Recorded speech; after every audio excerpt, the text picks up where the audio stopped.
Assalamualaikum warahmatullahi wabarakatuh. Sahabat Islami, peristiwa hari hisab atau peristiwa Yaumul Hisab artinya peristiwa perhitungan amal manusia selama di dunia. Mengenai kebenaran tentang peristiwa ini, Allah Subhanahu wa Ta'ala telah menjelaskannya dalam Al-Quran melalui surat Shad ayat 16 yang artinya, dan mereka berkata, "Ya Tuhan kami, segerakanlah azab yang diperuntukkan bagi kami sebelum hari perhitungan." Saat Yaumul Hisab ini, segala perbuatan manusia tidak akan lepas dari perhitungannya. Sekalipun manusia telah lupa akan amal perbuatannya tersebut. Pasalnya, pada saat itu seluruh anggota badan manusia akan menjadi saksi atas perbuatan yang telah dilakukan sewaktu hidup di alam dunia. Saat dikumpulkan di padang mahsyar inilah manusia menunggu giliran untuk dilakukan perhitungan amal perbuatan selama hidup di dunia. Pada peristiwa Yaumul Hisab ini pun, kondisi manusia masih sangat bergantung dengan amal perbuatannya di dunia. Hal ini berarti proses perhitungan amal akan terasa lebih cepat dan mudah bagi mereka yang selalu melakukan amal kebaikan dan ibadah. Sementara itu bagi manusia yang terbiasa melakukan kemaksiatan selama di dunia akan ditimpakan rasa penyesalan. Yaumul Hisab adalah sebuah peristiwa yang sangat menentukan bagi manusia. Hasil dari perhitungan amal perbuatan tersebut akan menentukan tujuan alam akhirat manusia selanjutnya, yakni surga atau neraka. Lalu apa saja yang diperhitungkan di Yaumul Hisab ini? Simak tayangan ini sampai selesai. Sebelum kita lanjut ke bagian selanjutnya, terus dukung channel ini dengan tekan tombol subscribe-nya, nyalakan juga lonceng notifikasinya, agar sahabat Islami mendapat informasi mengenai update video terbaru dari Islami Nusantara. Like juga tayangan ini, share ke media sosial, dan isi kolom komentar untuk meramaikan dan berdiskusi dengan sahabat Islami lainnya. Pada peristiwa Yaumul Hisab, manusia satu persatu akan dipanggil dan diperlihatkan segala amal perbuatan mereka selama di dunia. Ada banyak perkara yang akan ditanyakan oleh Allah secara keseluruhan saat hari perhitungan tiba. Pertama, tentang agama dan Al-Quran. Islam adalah agama yang diridhoi oleh Allah. Ketauhidan akan dijadikan patokan dari segala amal perbuatan yang ada. Apabila ia tidak mengimani Allah dan Al-Quran, maka manusia tidak akan selamat untuk sampai ke surga. Hal ini terdapat dalam Al-Quran surat Az-Zukhruf ayat 43-44 yang artinya, "Maka berpegang teguhlah engkau kepada agama yang telah diwahyukan kepadamu. Sungguh engkau berada di jalan yang lurus, dan sungguh Al-Quran itu benar-benar suatu peringatan bagimu dan bagi kaummu, dan kelak kamu akan diminta pertanggungjawaban." Kedua, tentang kekafiran dan kesyirikan.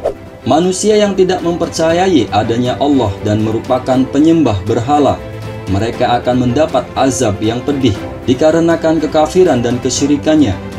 Allah pasti akan menanyakan tentang kedua hal tersebut.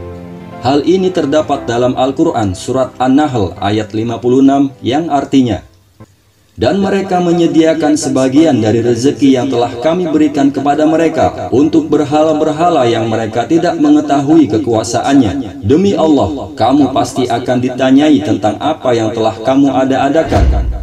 Kemudian Allah menghinakan mereka sebagaimana dalam Al-Quran surat An-Nahl ayat 27 yang artinya, "Kemudian Allah menghinakan mereka pada hari kiamat dan berfirman, di manakah sekutu-sekutuku itu yang karena membelanya kamu selalu memusuhi mereka, nabi-nabi dan orang-orang beriman." Orang-orang yang diberi ilmu berkata, "Sesungguhnya kehinaan dan azab pada hari ini ditimpakan kepada orang yang kafir." Ketiga, tentang kebohongan mereka. Manusia yang tidak mengimani Allah sebagai Tuhan yang agung. Mereka, orang-orang musyrik jahiliyah, menganggap bahwa para malaikat adalah perempuan. Allah juga menerangkan bahwa manusia yang menganggap malaikat sebagai anak perempuannya, mereka telah berdosa besar.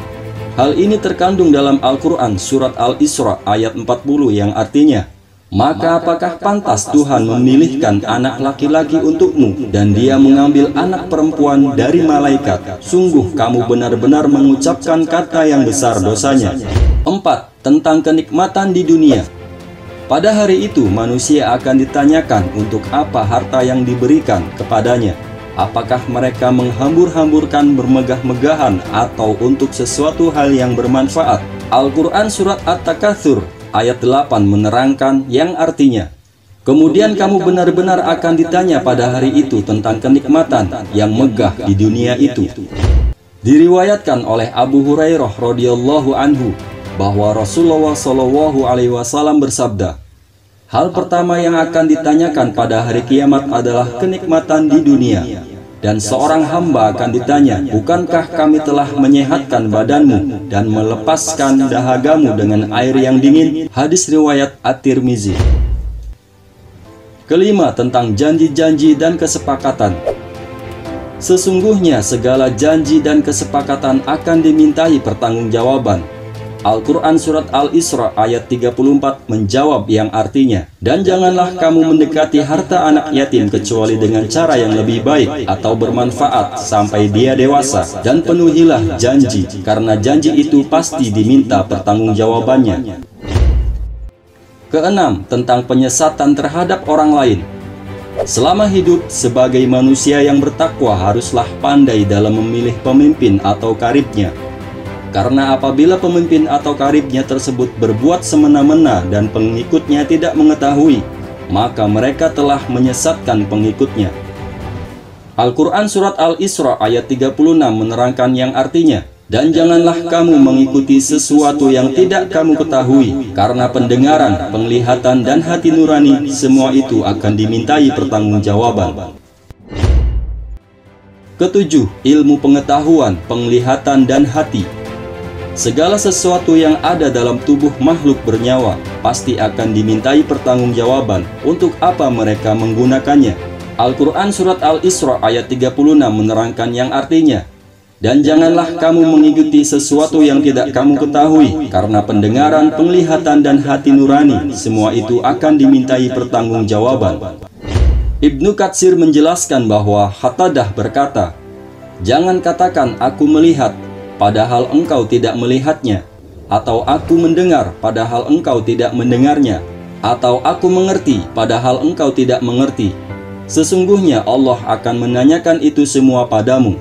Dalam tafsir Ibnu Katsir di atas, Allah melarang perkataan tanpa dasar ilmu pengetahuan, apalagi jika perkataan itu didasari oleh prasangka yang hanya hayalan atau imajinasi belaka.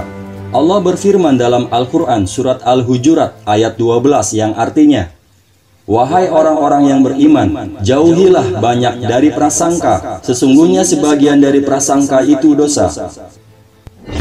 Sahabat Islami, manusia yang cerdas adalah manusia yang pandai mempersiapkan kematiannya. Sebelum nyawa sampai ke kerongkongan, kembalilah kepada Allah dengan sungguh-sungguh, niscaya akan selamat saat hari perhitungan tiba.